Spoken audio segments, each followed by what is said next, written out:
Assalamualaikum warahmatullahi wabarakatuh. Alhamdulillah dina dinten ayeuna Mang Cecep Goro Bacep tiasa nepangan di pamiarsa ngalangkungan channel YouTube Mang Cecep Goro Bacep. Alhamdulillah dinten kamari parantos rengse dongeng anu judulna Bentang Aceh. Dina dinten ayeuna ieu teh urang medar carios enggal judulna nyaeta Jiad Kang Haji. Ieu teh saurna dina bukuna teh pamirsa kempelan tina carios-carios anu kantos di medalkeun ku koran Sunda Giwangkara kitu nya. Disusun ieu panginten cariosna teh pamirsa disusunkeun ku Ki Darma Carita sareng Kang Heri Awi. Pedalan munggaran nyaeta Mei tahun 2000 hiji diterbitkeunana nyaeta ku PT 567 gitu cenah ieu teh pamirsa kempelan naon atuh cenah teh jadi Kang Haji teh ieu teh panten nyarioskeun salah sawios kahayangan anu aya di Kang Haji gitu cenah saha Kang Haji na teh pamirsa nyaeta Kang Haji Ahmad saurna teh nya. Ieu teh panginten pamirsa jiar Kang Haji teh kumpulan tulisan ngeunaan keahlian jeung pengalaman Kang Haji Ahmad gitu cenah ieu pamirsa. Sateuacan dipedari cariosna urang doakeun heula kanu nyusun ieu carios mudah-mudahan dipaparinan kasehatan oge rezeki anu barokah amin ya Allah ya robbal alamin. Ya anu kahiji pamirsa ieu teh sesuai sareng judulna nya Jiad Kang Haji. Sumangga supados teu nyangkolong teuing kana waktos wilujeng ngadangukeun.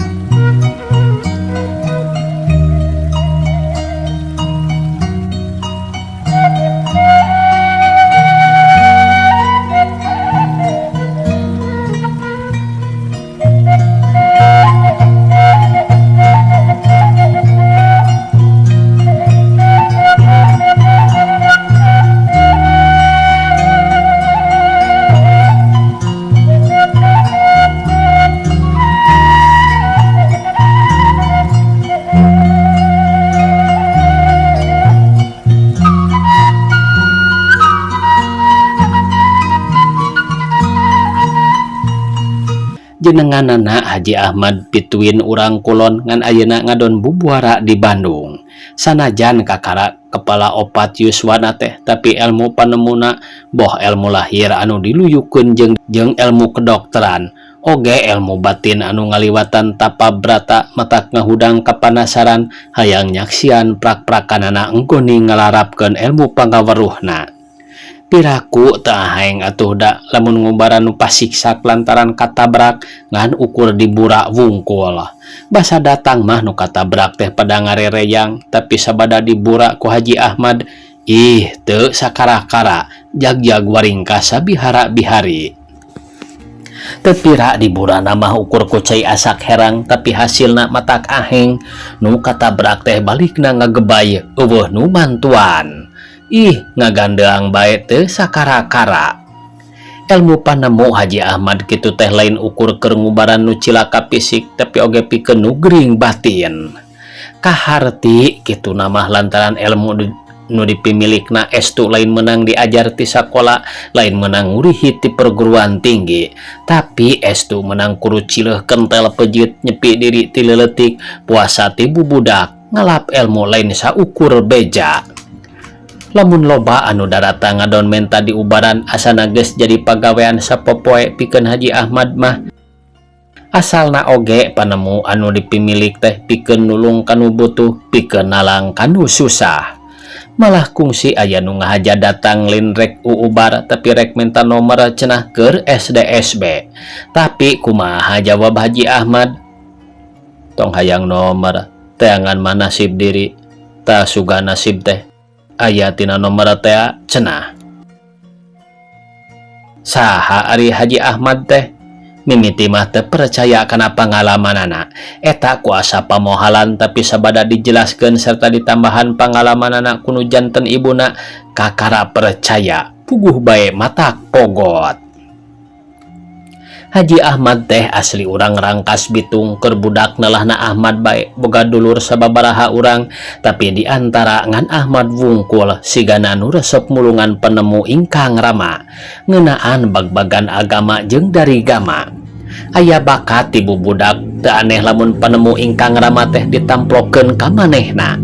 Ari nurunkeun elmuna henteu sagawayah salian ti kudu puasa teh make aya kudu dikubur sagala pikeun ngalap hiji ilmu. Ahmad teh kungsi dikubur salila 40 poe. Ngan tinggal sirah bae legegan sakujur awak nama amples jero lemah. Dahar mah unggal poe oge dianteran dihuapan kuno nganteranana.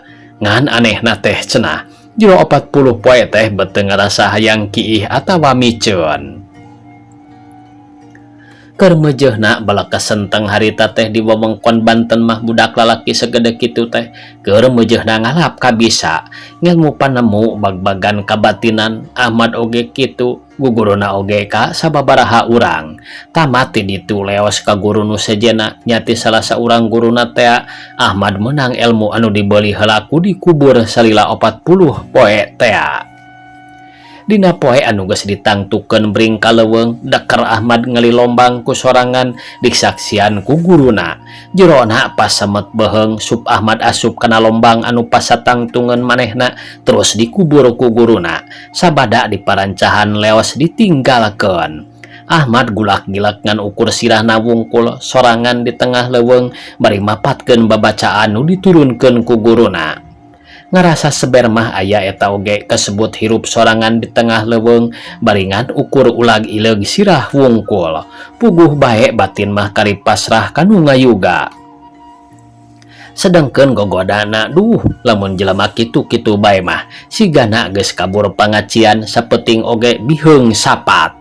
Bubuhan Ahmad geus loba bakelna matak sakur nu karandapan harita teh dianggapna eta kabeh ukur gogoda nu ngahajarek ngabolaikeun niatna. Peuting kahiji salamet eueuhna naon aya eta oge oray nyamperkeun tapi teu ganggu, da kabeneran keur ngudag-ngudag bangkong. Nurus tunjungna teh nah bangkong teh atuh make aclog-aclogan kalebah manehna. Menikana beungeut pisan. Puguh bae oray oge ngudagna teh kadinya pisan. Ahmad teu bisa kukumaha ukur nahan napas sakuatna waktu oray ngaliwat ka manehna. Peuting kadua oge taya gogodana naon kan orok kaya dina peuting katilu teu pupuguh hujan turun silantangan mangka tengah peuting cihujan nu nyuruluk tina buukna nutupan panon teu bisa disusut ukur gigi deug. Awak mah karasa nyecep dirapet ku taneuh baseuh sanajan lila-lila mah rada haneut.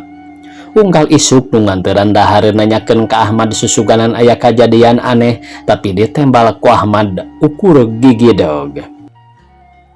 Sabab memang sabenerna kitu pisan anu aya ukur kajadian-kajadian nu ku Ahmad dianggap biasa.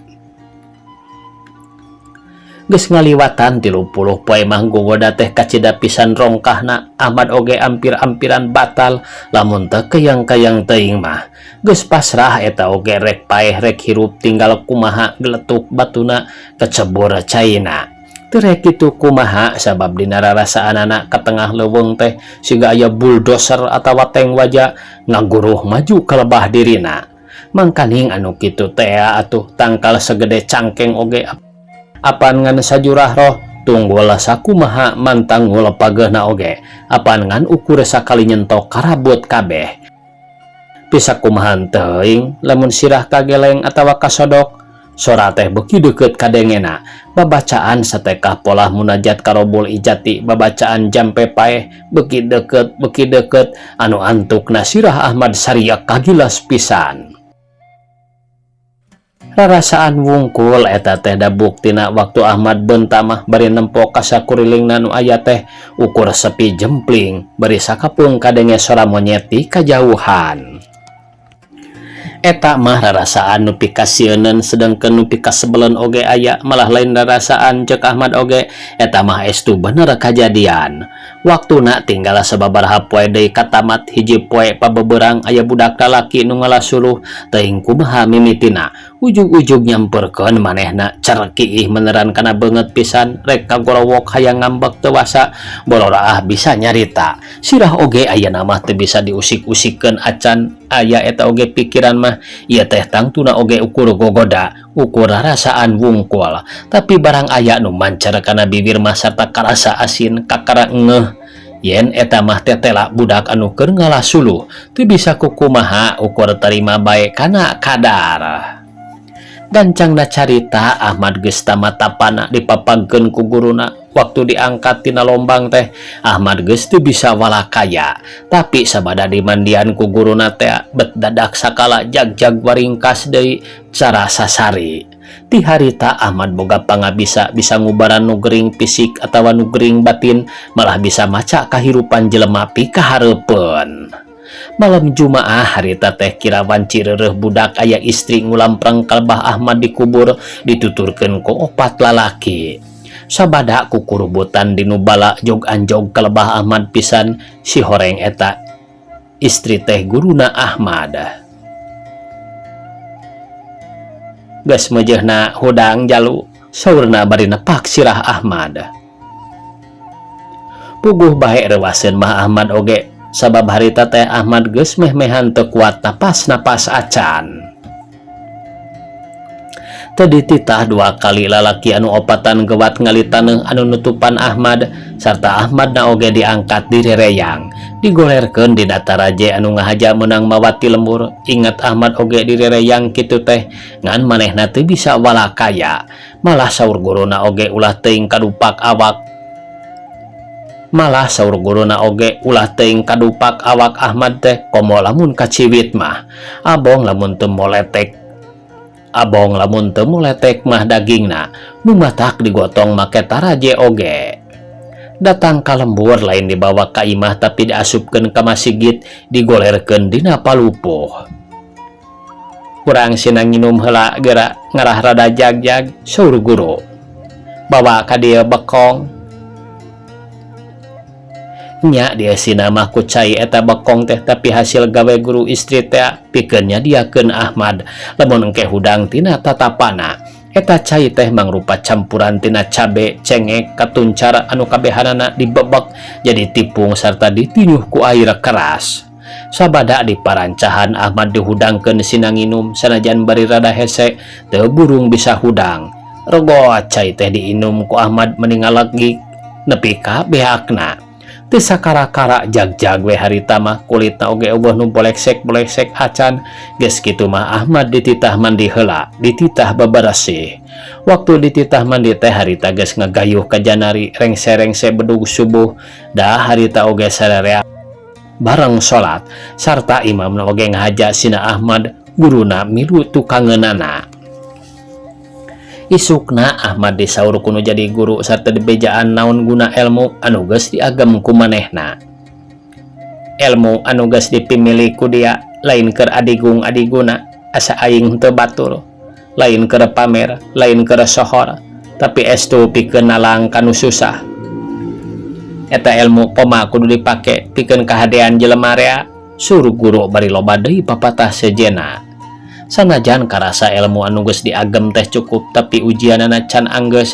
Saur guru Ahmad teh kudu ngalalana di ujung kulon nepi ka Pangandaran, jalana mapai-mapai basisir ngaliwatan Pelabuhan Ratu jeung Bungbulang. Aduh, daerah ieu Mang Cecep aya kasebat pamiarsanya Bungbulang. Syaratna teu beunang barang bawa boh pakaian boh dahareun. Hayang dahar mah sakasampeurna bae engke di jalan, malah aya deui syaratna teh lamun hayang nginum teu meunang sagawayah cai, tapi kudu cai nu nyangkrung dina taneuh nu nyeplok tapak suku munding. Eta cai bisa dipake nginum atawa si beungeut. Memeh nia ngalaksanakeun pancen aya keneh papatah tinu jadi guru teh, nyaeta sangkan inget kana papatah anu jadi guru. Jalu aya 3 rupa hal anu bisa ngangkat derajat manusia teh, tapi oge bisa ngancurkeun.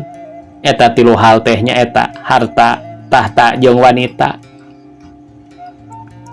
Lamun dia bisa ngatur eta nu tilu rupa, insya Allah bakal salamet. Tapi lamun teu bisa, wayahna kudu balik ka asal, jadi jelema nu weuh gunana, boh pikeun pribadi, komo deui pikeun kulawarga. Sabada dibakalan ku rupa-rupa papatah, beral Ahmad Indit nemonan pancen tinu jadi guruna, ngalalana mapai basisir laut kidul. Eueuh nu dibawa iwal ti panemu anu masih keneh haneut diagem ku manehna. Diantar ku tetep seukeut ciduh metu nu jadi guru, Ahmad ngalengkah nurut nuturkeun wayah nyuk curug galur belah kidul, mapai laratan jalan kawetan. Ngan mawa bakal panemu Ahmad lempang tesemu-semu mipir pasir nulung kawing mapai basisir jeung gawir. Sugan ari lempang di basisir maradagarna ukur nincakan kesik sagara. Tapi barang dipilampah bet jauh tina sangkaan kesik nu mayak pak teh ukur lebah labuan wungkul da gening lebah asup ka ujung kulon mah salian ti kudu gugurawilan teh kudu nyalametkeun diri tina gangguan sato anu garalak. Kayaning orai buaya malah maung oge aya, Ahmad kudu bisa nyalametkeun diri.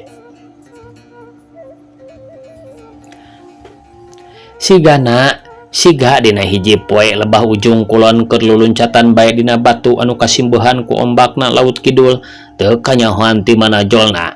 Hareupeun geus ngajepat orai segede catang kalapa, panjang pisan, huluna euleugeug siga nu sakecok-kecokeun ka manehna. Ahmad rada ngarandag pek mencerong ka orai hareupeunana, inget kana papatah nu jadi guru, majar satomah kumaha urang. Harita oge Ahmad ngawatak ilmu pangawaruhna bari sasadu datang ka dinya teh estu ngan ukur rek milu ngaliwat. Boga pancen pikeun lempang gagancangan. Teuing kumaha mimitina orai sanca teh gancang bae ngajauhan Ahmad, puguh bae Ahmad oge tumaninah neruskeun lalampahanana bari teu sakara-kara.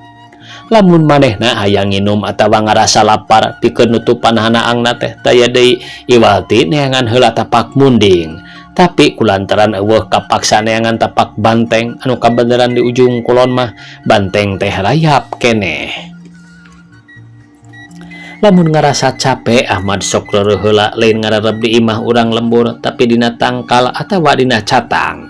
Mun teu kitu dina kikisik oge matak ngeunah ari capek mah.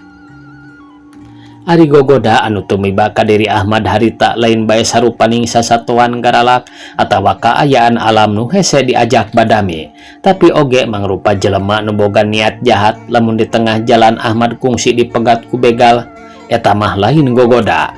Keur mah Ahmadna oge teu barang bawa katurug-turug sakali ngagebrag oge begal teh lalumpatan. Anu matak helok mah eta waktu hiji poe Ahmad nepi ka sisi walungan, ting walungan naon ngan rada geuman. Rek ancruk pisan harita teh ngan lebah anu liwuh sada aya nu kuku cubukan barang direret. Si horeng aya wanoja rek mandina mah dina pancuran ngan caina ngocor kana eta walungan. Sanajan nya Ahmad geus ngagem panemu anu sakitu ahengna tapi kasebut talaki normal, manehna rada ratug oge nempo wanoja rek mandi teh kacida gelisna. Teuing putri ti mendi aspara ti mana nyaho-nyaho aya di dinya ngadon mesek awak muka salira. Kabaya bulau langit ditamrukeun dina batu sampingna dikendoran ditaekeun nengahan bitis. Salese pisan katinggalina teh kutang panjang nu pinuh ku kancing, hiji-hiji kancingna dibuka borelak aya nu ngaborelak cengkir gading sakembaran. Neuhner henteu kahalangan buru-buru hiji-hiji pakaianana ditamrukeun sina ngarumbruk. Tinggal samping jangkung bae nu teu diudar salian ti eta mah eueuh nu teu diudar. Jiga diobral sina katingali atra eueuh anu nutupan deui. Oro kaya Ahmad gahulang sisi gawir aya sababaraha kana implengan tuluy ngalengkah ninggalkeun tempat meh teu ingat kana tincakeun. Da dina hatena mah ngabayangkeun anu keur ngasah awak nu bulistir koneng. Lalampahan sabulan ti barang indit ti lemur kakara nepi ka muara binuangeun laju ka malingping. Anjog ka Cihara di dinya mah rada lila. Kira wanci manceran Ahmad geus nepi ka sisi walungan Cihara rada hese rek nepi ka dinya teh lantaran basisirna lung kawing. Rek nuturkeun bibir lawet rada hese salian ti ombakna ting pating jelagur teh eueuh tincakeunana deui. Kapaksa totolobosan dinu bala bari gugurawilan lantaran loba lamping. Jog anjog ka sisi Cihara Ahmad ngerasa hanaang luak liuk neangan tapak munding lebang teu kapanggih. Cek pikirna teu kudu tina tapak munding bae menang cai teh, tina tapak sato naon bae dapon bisa diinum. Lempangna sababaraha lengkah tidinya bet tapak suku budak. Cek pikirna budak teh ngan saurang lantaran tapakna ngan sapasang. Tungtungna Ahmad nuturkeun tapak budak teh anu anjogna ka hiji lembur, disebut lembur soteh pedah bae aya suhunan sababaraha hiji. Hareupeun lembur Ahmad ngajanteng bet asa serepi teh jelema saurang-urang acan keur kaleuweung kitu atawa kalawet ngalalawuh. Keur ulah ngalamun Ahmad ngarenjag kagebah kuno kokorosakan tinu bala berang diliuk sing horeng budak teh keur bubulucunan. Kenaon jalu di dinya, tanya Ahmad. Budak teu nembalan. Kadieu Ahmad ngagupayan budak-budak teh nyamperkeun sanajan bari rengkag-rengkog. Kamarana batur. Budak teh teu nembalan ukur nunjuk ku curug ka kenca kelebah gawir teu talangke. Kencling Ahmad muru ka tempat anu dituduhkeun ku budak sing horeng di dinya loba jelema awewe lalaki ngariung. Keur naraon di dieu? Tanya Ahmad. Nu ditanya eueuh nu nembalan ukur pepelong-pelong jeung baturna.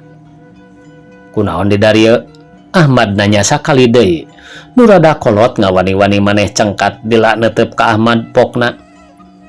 Puguh kula teh boga kasusah saha ari dia. Kula mah keur ngalalana henteu puguh nu dijugjug. Ari dia boga kasusah naon? Sana kabeh teu waranian balik ka lembur geus sababaraha poe. Sararena di dieu di lembur aya nu ganggu. Rampog?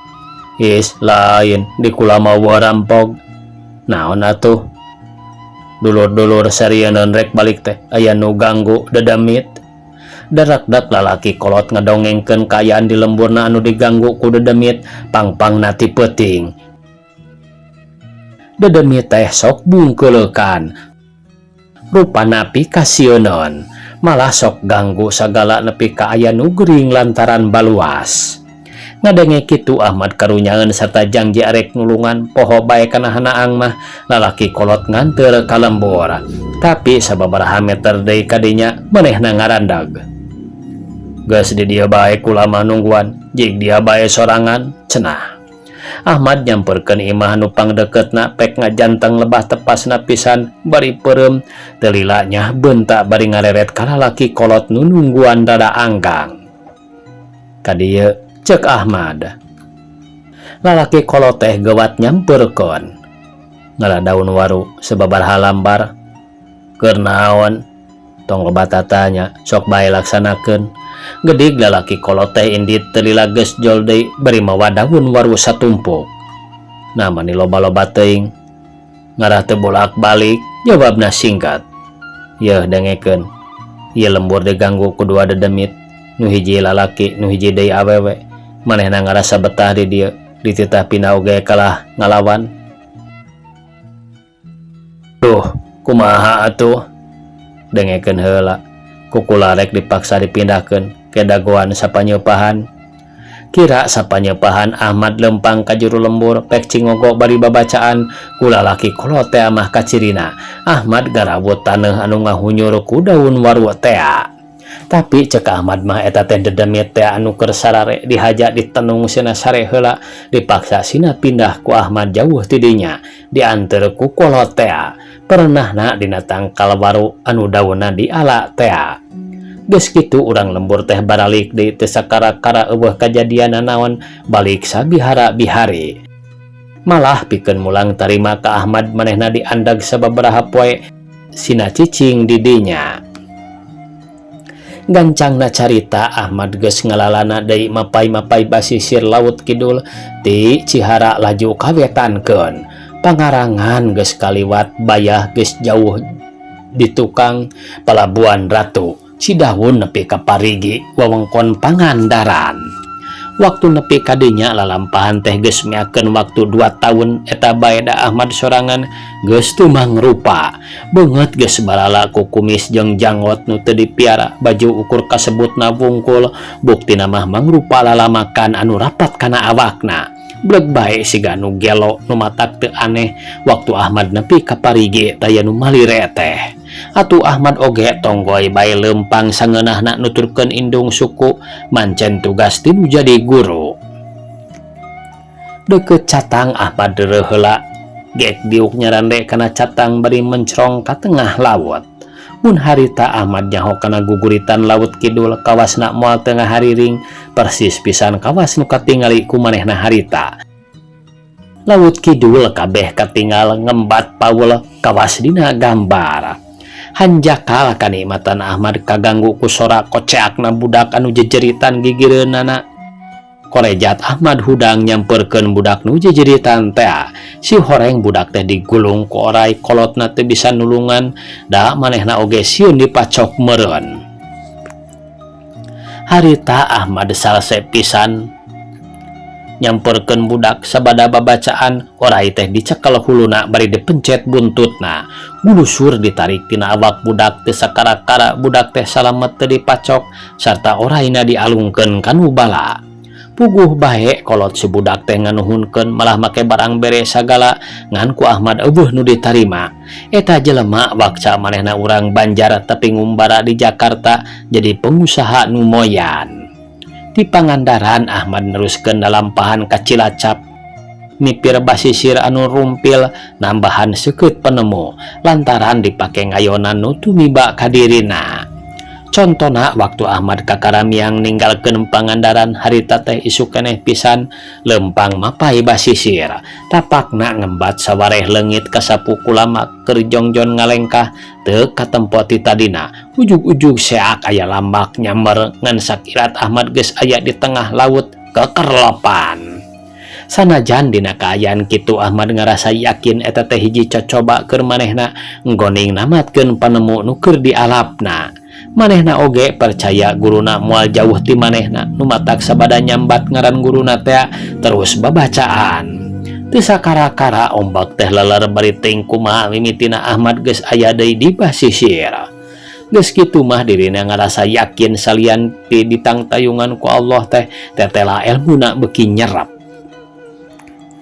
Waktu anjog di Cilacap Ahmad kapetingan rek ngarerep di tukang warung sieun ngaganggu komo manehna make baju ruang rawing heug bae engke disangka nu gelo tungtungna Ahmad sare handapeun ki hujan. Si horeng di dinya teh lain Ahmad wungkul aya sababaraha urang anu keur sarare ngan aya saurang nu teu daek sare teh ngan haregungan bae barang ditempo ku Ahmad nu haregungan teh cenah sukuna bareuh ragrag waktu ngelak sayang walet. Atuh ieu mah lain bareuh wungkul geuning potong tulangna ceuk Ahmad sabada nempo suku nu gering. Ngadenge omongan Ahmad nu sarerea hudang milu ngariung nu gering.